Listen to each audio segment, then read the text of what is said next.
السلام علیکم۔ ارشاد ربانی ہے اور اندھا اور آنکھ والا برابر نہیں، اور نہ اندھیرا اور روشنی القرآن۔ ہم اندھیرے میں چراغ کی ہلکی ذوفشانی کو اجالوں سے تعبیر کریں تو قصور کس کا ہے؟ ہلکی روشنی نور کے حولے کا بدل نہیں، خود مختاری غلامی کا پرتو نہیں۔ اس لیے ہم اس کو دھندلکوں سے معصوم تعبیر کر سکتے ہیں، بین درخشندگی سے ہرگز نہیں۔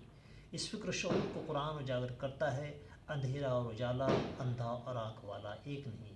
اس میں ہی زندگی کے کئی پہلوؤں کا ہماری اجتماعی زندگی کے لیے درس ہے۔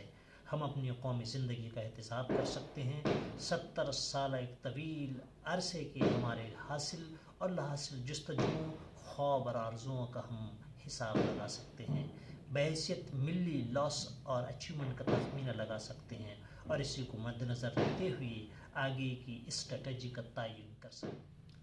غلامانہ ذہنیت خود بھی غلام ہوتی ہے اور افراد کو بھی غلامی کے آداب سکھاتی ہے۔ 60 سالہ لاحاصل جستجو اور نامرادی کی لاچار قوم بنانے کے علاوہ ہم نے کیا ہی کیا ہے؟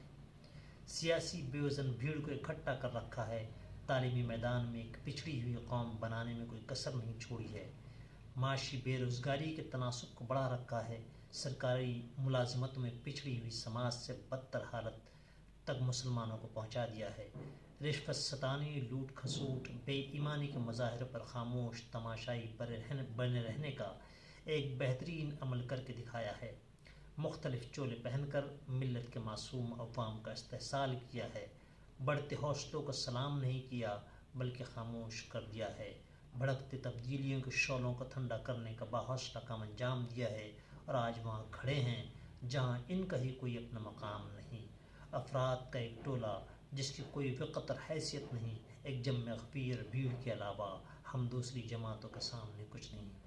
اگر ایسی ہی ہماری تقدیر تھی تو ان حالات اور پچھلی حکمت عملی کو پھر سے دہرانے اور عمل پیرا ہونے کا وقت اب نہیں۔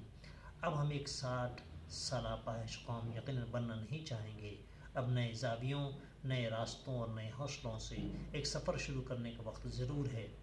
اگر وہی بوسیدہ عمارتوں پر رنگ روغن کر کے کچھ پانے کی امنگ ہے تو یہ ایک دیوانے کا خواب ہے۔ اب ایسے خوابوں کی تعبیر گھسے پٹے نظریات سے پانا ممکن نہیں۔